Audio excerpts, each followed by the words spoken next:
ஜீவவசனம் கூறுவோம், சகோதரரே சேர்ந்தே எக்காலம் ஊதுவோம். கர்த்தருடைய நாமம் உயர்த்தப்படுவதாக. கிறிஸ்துவுக்குள் அன்பானவர்களே, இந்த நாளிலும் ஜீவ வார்த்தை ஒன்றை நாம் கேட்போம். ரோமர் 2வது அதிகாரம் 11ஆம் வசனம் இப்படி சொல்லுகிறது: தேவனிடத்தில் பட்சபாதம் இல்லை. பட்சபாதம் அப்படின்னா ஓரவஞ்சனை கிடையாது. நான் இடையிலே ஒரு நகர்ப்புற இடத்துக்கு சென்றிருந்தேன். ஒரு வீட்டில் உட்காந்து பேசிக்கிட்டு இருந்தேன். ஐயா, நாங்கள் இந்த இடத்துக்கு வந்து இத்தனை வருஷம் ஆச்சுது.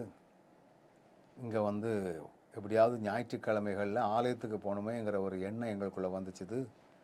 தமிழ் ஆராதனை நடக்கக்கூடிய ஒரு இடம் கூட எந்த ஏரியாவில் கிடையாது. அதனால் ஆங்கில ஆராதனை நடக்கக்கூடிய ஒரு இடத்த நாங்கள் கண்டுபிடிச்சோம். என்னுடைய தகப்பனார் வேஷ்டியை தவிர வேறு எதையுமே கட்ட மாட்டார். எனவே நாங்கள் அந்த ஆலயத்தில் போய் முட்டு போட்டு அவங்க பேசுகிற ஆங்கிலம் புரியுதோ புரியலையோ, நம்முடைய ஆண்டவருக்கு நம்முடைய தமிழ் தெரியுமே, அங்கே போய் முழங்கால போட்டுட்டு வருவோம் அப்படின்னு சொல்லிட்டு நாங்கள் போனோம். ஆனால் அங்குள்ள மக்களோ வேஷ்டி கட்டினவன் உள்ளே வரக்கூடாதுன்னு சொல்லிட்டாங்க அப்படின்னு சொல்லி நாங்கள் விரட்டி அடிக்கப்பட்டோம். வசனம் என்ன சொல்லுது பாருங்கள்: தேவன் பட்சபாதம் உள்ளவர் அல்ல, அவரிடத்தில் பட்சபாதம் இல்லை என்றே சொல்லப்பட்டிருக்கிறது. அநேக நேரங்களிலே நம்ம ஓரவஞ்சனையோடு வசதியானவனுக்கு ஏழையானவனுக்கு ஒரு டிஃப்ரென்சேஷன், பார்ஷியாலிட்டி, பாகுபாடு, காணிக்கை கொடுக்கிறவன் காணிக்கை கொடுக்காதவன், ஒரு மூப்பர் இல்லாதவன், அநேக போதகர்கள் இந்த பார்ஷியாலிட்டியோடையே பழகுகிறார்கள்.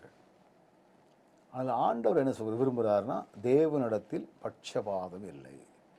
உயர்ந்தவன் தாழ்ந்தவன் என்றோ, யூதன் கிரேக்கன் என்றோ பட்சபாதமே கிடையாது. ஆண்டவருடைய தனித்தன்மை அவ்வளவு அழகாக இருக்கிறது.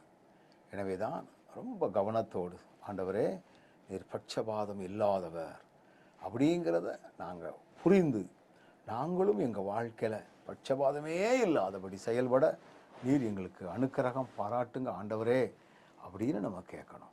சரிதானா? கண்களை மூடுவோம். நல்ல ஆண்டவரே, நீர் பட்சபாதம் இல்லாதவர். எனவே நாங்களும் பட்சபாதமே காட்டாத ஒரு வாழ்க்கை, எல்லாரிடத்திலும் சக நன்மை. இவங்கள்ட்ட சேர்ந்தா வருமானம் வரும் அப்படின்னா நாங்கள் அன்பாக இருக்கணும், அப்படி அல்ல. எல்லா மக்களையும் நேசிக்கிற ஒரு உள்ளத்தை தந்து எங்களை வழி நடத்தும். இயேசுவின் நாமத்தில் ஜெபிக்கிறோம் நல்ல பிதாவே, ஆமென்.